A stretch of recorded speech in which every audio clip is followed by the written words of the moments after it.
Alhamdulillah Rabbil Alamin alladzi an'ama alaina bi ni'matil iman wal islam.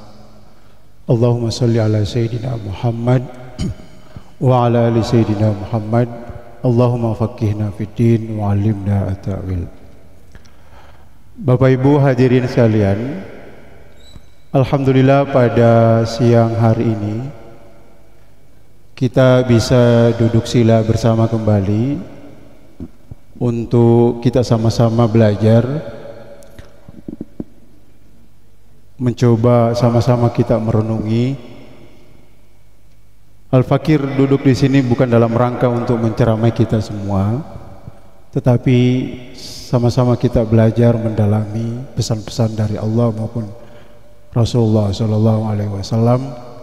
Mudah-mudahan itu semakin membuat hidup kita lebih baik, lebih dekat kepada kebaikan.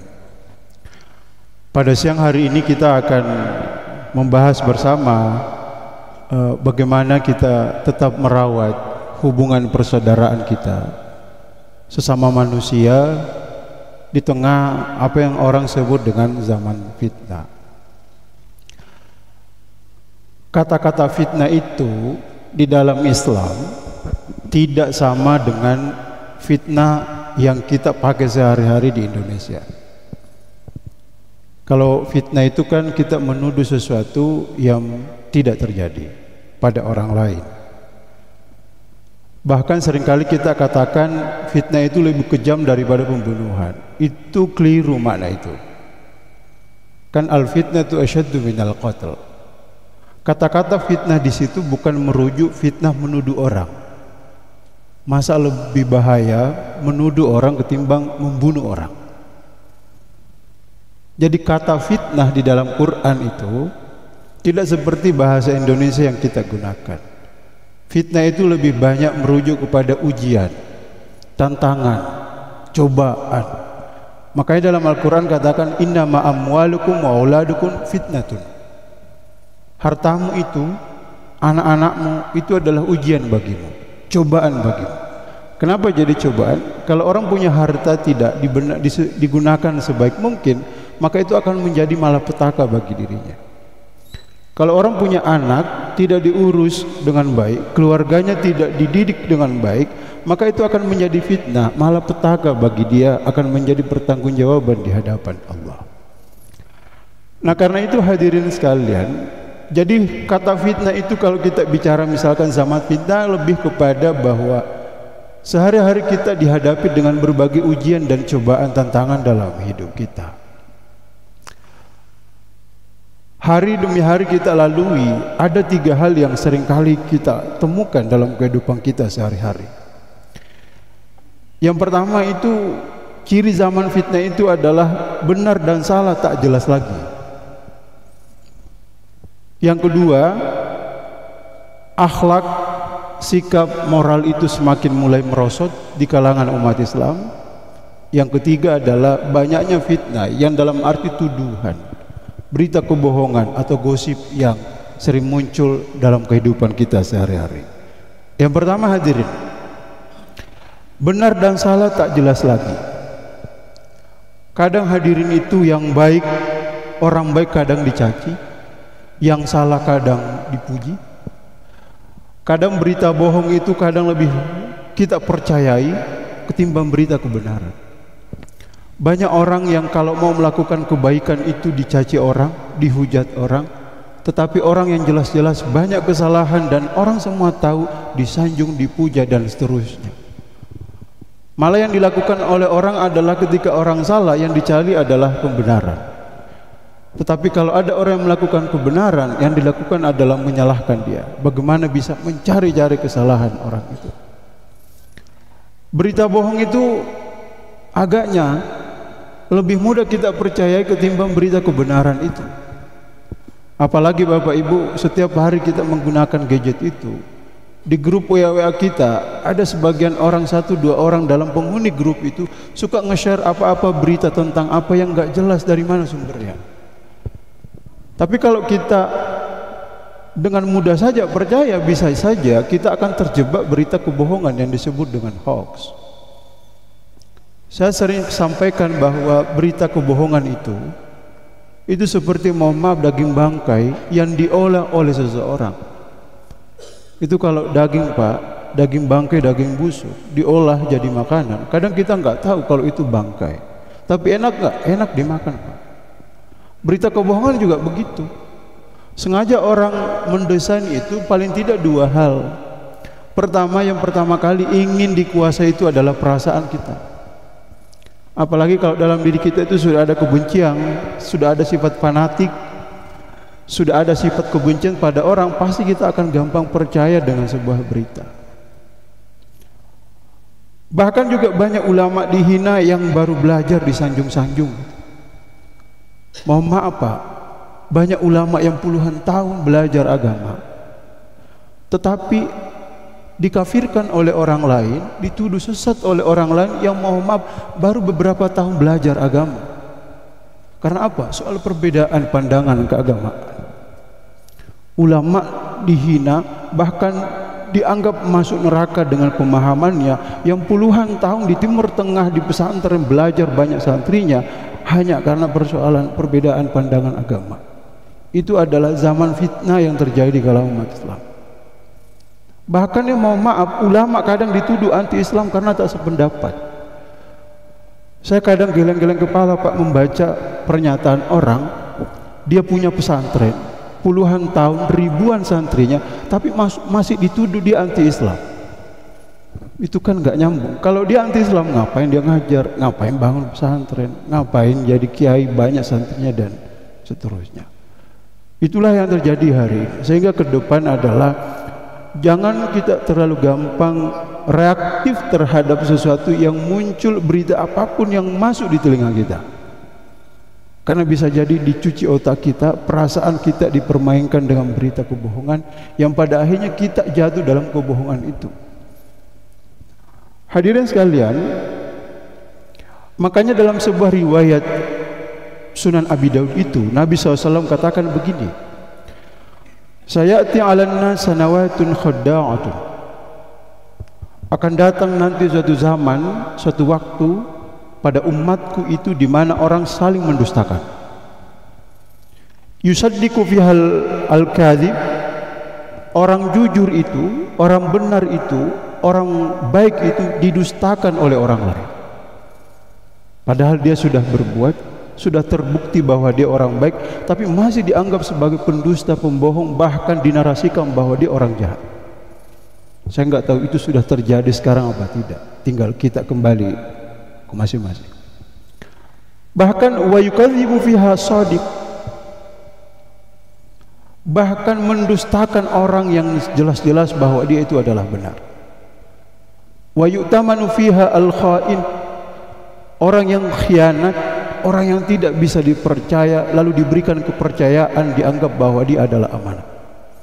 Itu kata Nabi. Akan datang suatu zaman di mana orang yang itu sebenarnya orang khianat, orang tidak amanah, lalu dinarasikan, dianggap bahwa dia adalah orang yang amanah. Bahkan wa yukhawwanu fiha al-amin, orang yang jujur justru dianggap sebagai orang yang khianat. Kalau ini terjadi di dalam lingkungan masyarakat, dalam apapun bentuk skalanya itu, mau skala kecil dan besar, maka tunggulah kerusakannya persoalan itu. Karena orang baik tidak akan dipakai lagi, orang yang amanah tidak akan dipakai lagi, justru yang dipakai orang yang suka berdusta, orang yang khianat. Jadi itu yang pertama, hadirin sekalian, benar dan salah di tengah zaman ini sudah tak jelas lagi. Yang kedua, akhlak kian merosok di tengah umat Islam. Saya biasa sampaikan bahwa kenapa umat Islam itu mundur? Karena ia meninggalkan Al-Quran. Dalam hidup kita, yang menuntun arah hidup kita itu sudah jelas bahwa itu Al-Quran. Tapi justru yang terjadi di umat Islam, Al-Quran sebagai pedomannya yang mengantar kepada tujuannya itu kemudian ditinggalkan pelan-pelan. Kalau yang mengantar kepada arah kita, kita tidak berpegang dengan baik, maka tidak mungkin arah kita akan sampai pada tujuan. Dalam hal ini manusia beragama, maka kebahagiaan dunianya dan akhirat tidak mungkin sampai. Misalkan Bapak Ibu hadir, tindakan buruk itu kadang seringkali menjadi pembiaran. Mohon maaf ya, sekarang Pak, kalau kita mengomentari orang bahkan dengan cara baik di media sosial misalkan, kita semua pakai gadget Pak.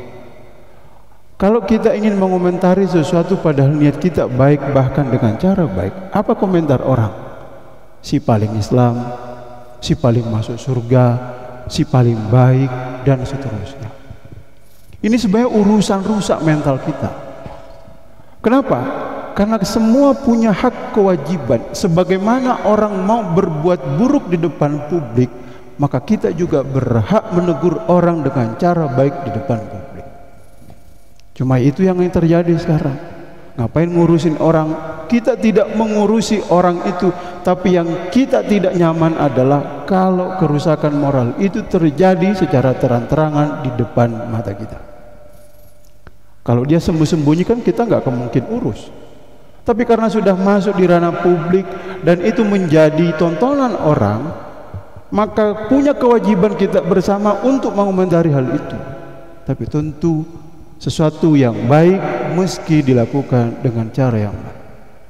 Kita langsung dijasis Pak, sok alim, sok suci, padahal kita nggak merasa sok suci, cuma merasa ada perasaan tidak nyaman melihat moral itu, kerusakan itu terjadi di lingkungan kita sehari. Kalau itu kita biarkan, bagaimana mungkin kita bisa baik di lingkungan kita? Jadi logikanya adalah kalau orang mau berbuat buruk di depan publik, berarti kita juga punya hak untuk menegur orang agar tidak melakukan keburukan di hadapan publik. Bahkan yang salah atau memalukan itu sudah dianggap biasa. Hal yang seharusnya kita malu justru dipertontonkan, malah dipamerkan. Saya biasa katakan begini Pak, dulu itu kalau suami istri berantem Pak, yang paling tahu itu hanya tetangga kanan kirinya. Tapi orang sekarang dengan perkembangan teknologi tidak membatasi dirinya apa yang menjadi masalah di rumahnya. Orang yang nggak pernah dia kenal pun orang sudah tahu bahwa dia bermasalah dengan keluarganya. Kenapa? Orang sekarang udah diposting di media sosial. Padahal itu bukan menyelesaikan masalah, tetapi justru menambah, bahkan mempermalukan diri sendiri. Jadi sebenarnya yang kurang hari ini itu adalah rasa malu kita di dalam menatap hidup. Dan itulah rusaknya moral, makin merosotnya akhlak. Dan Nabi SAW sering saya sampaikan bahwa Nabi itu lebih mengatakan dirinya, saya itu ingin menyempurnakan akhlak, bukan mengislamkan orang. Makanya liutammima makarimal akhlak, aku itu datang, kata Nabi, untuk memperbaiki akhlak manusia. Karena kalau akhlak seseorang baik, maka pasti Islamnya akan baik. Kalau akhlak seseorang tidak baik, pasti Islamnya orang itu tidak Islam orang itu akan bermasalah. Makanya Imam Al-Ghazali katakan al-akhlaqu ruhuddin. Akhlak itu adalah ruhnya agama. Fa idza fasadat, kalau akhlak itu rusak, fasadad din aidan, maka rusak pula lah agamanya. Makanya Islam itu selalu cakupannya pasti bicara akhlak, bicara kemanusiaan, bicara kepedulian, bicara tentang malu dan seterusnya. Hadirin sekalian, yang ketiga adalah banyaknya fitnah. Orang baik sering difitnah, sementara orang tidak baik justru rajin membangun citra agar terlihat baik. Maka dengan perkembangan teknologi itu, segala informasi masuk di lingkungan kita sehari-hari. Karena sekarang ini yang paling dekat dari kita itu bukan keluarga kita Pak, bukan anak kita, bukan istri kita, bukan suami kita, tapi gadget kita yang paling dekat. Ada istilah namanya nomofobia, mobile phone phobia. Kalau orang tidak menggunakan gadget itu kayak ada perasaan tidak nyaman gitu ya. Kayaknya ada sesuatu yang hilang dari dirinya, sehingga segala informasi masuk kita akan tahu. Maka kalau kita tidak melakukan 3 hal, bisa jadi kita akan terjebak. Pertama adalah kita harus tahu dulu, jangan langsung percaya. Jadi kalau ada informasi yang muncul di beranda kita dimanapun itu, makanya Quran katakan fatabayyan. Jangan langsung percaya suatu informasi itu, kita pikir dulu sebelum menerima informasi. Kan kita punya akal sehat, Pak. Dan berita hoax itu selalu digunakan oleh orang itu pasti dua hal. Kalau bukan isu agama, kenapa isu agama yang dijadikan orang? Karena itu adalah emosional orang. Karena kapan disentuh emosional orang, dia bisa meledak, bisa marah, bisa melawan dan seterusnya.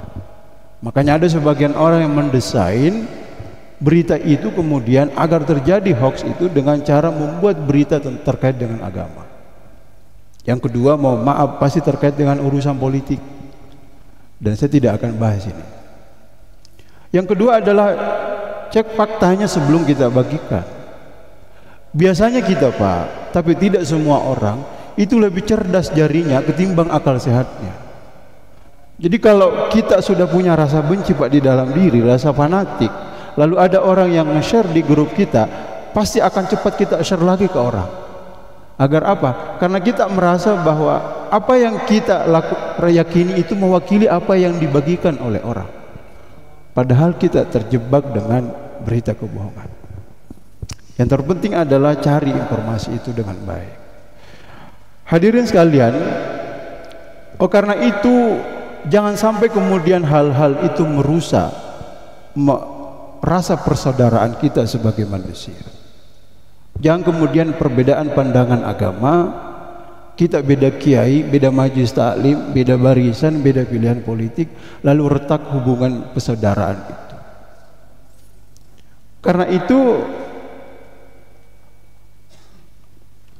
Nabi SAW katakan, kullul muslimi alal muslimi haram. Jadi ada tiga hal yang mesti kita rawat, jaga antara kita dengan orang lain, dan itu diharamkan. Yang pertama adalah darahnya, jiwanya. Makanya tidak boleh membunuh orang, meneteskan darah orang. Yang kedua adalah harta orang harus dijaga. Tidak boleh kita menzalimi, menipu orang dengan cara transaksi, mengambil haknya, orang korupsi, melakukan curang dan sebagainya. Yang paling penting adalah jaga kehormatan seseorang. Itulah sebabnya dalam Islam Allah itu melarang kita ngegosip, ngegibah. Maka tutuplah aib saudaramu sebagaimana kita ingin Allah menutupi aib kita. Dalam sehari semalam, Pak, itu kira-kira lebih banyak Allah menutupi aib kita atau justru lebih banyak membuka aib kita? Pasti lebih banyak menutup aib kita.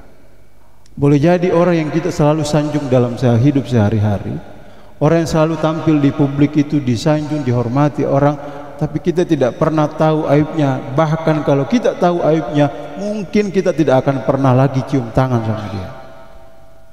Karena itulah salah satu doa untuk menutupi aib kita tanpa harus mengangkat kedua belah tangan kita, berupayalah semaksimal mungkin jangan menghancurkan kehormatan saudara kita dengan membuka aibnya. Karena setiap kali kita menahan diri membuka aib orang itu, maka di saat itulah Allah sedang mengangkat derajat kita. Ya, karena Allah enggak buka aib kita. Kalau Allah buka aib kita, maka pasti derajat kita akan turun, akan dijauhi manusia, akan menjadi malu di hadapan orang lain. Makanya Sufyan Tsauri katakan begini, idza arafta naqsa akhika faj'alhu majala lid-du'a. Kalau engkau tahu kekurangan saudaramu, kita tahu aibnya dan itu akan membuat dia malu, maka jadikanlah itu sebagai ladang doa. Wala taj'alu mawdhi'al litahdits, bukan untuk menjadi bahan gosip, bahan cerita untuk disebarkan kemana-mana. Salah satu tujuan hadirnya Islam itu, Bapak Ibu, adalah menjaga kehormatan manusia. Di mana sih kehormatan kita? Ini adalah bagian dari sini, Pak, bagian kepala kita dan muka kita. Bagaimana cara Allah menjaga kehormatan manusia? Maka Allah membuat aturan yang namanya ghibah itu. bahwa Allah melarang ghibah sebagai cara Allah untuk melindungi kehormatan nama baik manusia. Jadi salah satu rahmatan, kasih sayangnya Allah itu, Allah melarang ghibah untuk melindungi harkat kehormatan kita. Karena mengapa perlu kita menjaga kehormatan manusia? Karena Allah katakan walaqad karramna bani Adam. Kami itu sudah memuliakan anak-anak Adam. Makanya jangan sama sekali pernah kita mempermalukan orang, karena kalau itu dilakukan tinggal tunggu waktu, Allah juga akan membuat kita malu di hadapan orang lain. Yang kedua, kenapa harus menjaga kehormatan manusia? Karena kita ingin diperlakukan sama seperti layaknya manusia. Sebagaimana aib kita ingin ditutupi, maka tentu caranya adalah tutuplah aib orang lain. Jangan mata kita itu mencari aib, tapi jadilah hati yang mencari alasan untuk memaafkan kesalahan orang. Makanya Nabi SAW katakan, man satara musliman, siapa orang yang menutup aib saudaranya, satarahullahu fid dunya wal akhirah, maka Allah menutup aibnya di dunia dan di akhirat. Hal paling mesti kita lakukan, Pak, di era yang serba viral ini, jangan pernah melakukan sekalipun hal ceroboh, hal konyol di depan publik. Sekarang serba viral, Pak, orang video lalu diviralkan, itu akan hilang martabat dan kehormatan. Jangan pernah sama sekali melakukan hal paling konyol itu di depan publik, karena di mana-mana CCTV siap untuk memviralkan apa yang kita lakukan, dan itu yang terjadi sekarang. Yang ketiga, kalau ingin persaudaraan kita terawat, maka jaga perasaan dan hormati perbedaan. Mengapa perasaan perlu dijaga? Karena hati orang lain itu tidak sekuat logika kita. Kan perasaan kita tidak sama, Pak. Jangan sampai kita memaksakan apa yang kita pikirkan, tetapi orang lain belum tentu sama. Sama halnya menghormati keyakinan orang lain adalah cermin dari iman dan kemuliaan hati. Karena kalau orang hatinya lunak, maka perbedaan itu akan menjadi guru, bukan menjadi musuh. Kita seringkali berantem dengan sesama umat Islam hanya karena perbedaan mazhab. Kenapa kita tidak pernah berpikir bahwa Allah itu membuka surga seluas-luasnya kepada semua umat Islam? Jadi kalau orang merasa bahwa karena beda mazhab, beda kiai, beda majelis taklim, lalu perbedaan itu membuat orang lain masuk neraka, kenapa kita tidak berpikir bahwa walaupun kita berbeda, tapi itulah cara sama-sama kita mengabdi kepada agama untuk mendapatkan ridhonya. Kalau mazhab A itu masuk surga dan mazhab B itu masuk surga, tidak mungkin terganggu di surganya. Kalau Allah membuka luas surga itu, kenapa justru kita menutupi dengan cara pikiran kita bahwa orang ini sesat, orang ini masuk neraka dan seterusnya? Toh itu juga cara sama-sama bahwa orang memahami agama tiada lain kecuali ingin mendapatkan keridhaan dari Allah Subhanahu wa taala. Jadi santai aja lah, Pak, Bapak Ibu, kita beragama, yang penting kita punya landasan masing-masing. Selama yang kita pahami itu tidak keluar dari batas normal kewajaran. Kalau hanya kita perbedaan, beda kunut, orang tahlilan atau tidak, orang bermaulid tidak, itu tidak akan mempengaruhi kualitas surga kita di hadapan Allah Subhanahu wa taala. Justru yang mempengaruhi surga itu kalau kita lebih mudah menghakimi orang hanya karena kita berbeda pemahaman keagamaan. Dan ini yang banyak sekali terjadi. Jadi modal beragama sebenarnya adalah bersikap lapang ketika kita berbeda dengan orang lain. Makanya Nabi SAW katakan, ar-rahimuna yarhamuhumur rahman. Orang yang saling mengasihi, saling menghormati, saling memahami satu sama lain adalah akan mendapatkan rahmatnya dari yang maha rahman, yaitu Allah Subhanahu wa ta'ala. Irhamu man fil ard, berbuat baiklah kepada orang di bumi, hormatilah dia, jagalah nama baiknya, jagalah kehormatannya, maka yang di langit yaitu Allah akan merahmati, memberikan derajat kepada kita semua. Mudah-mudahan hadirin apa yang kita bahas hari ini sebagai renungan bagi kita semua, khususnya pribadi. Tiada lain bahwa agama itu hadir agar kita semua di jalan yang baik menuju ridhonya Allah Subhanahu wa taala. Mudah-mudahan bermanfaat Bapak Ibu. Siang terik menyapa, ilmu bergema di dalam jiwa. Mohon maaf atas segala kata, semoga manfaat tak pernah sirna. Wallahul muwaffiq ila aqwamit thoriq. Assalamualaikum warahmatullahi wabarakatuh.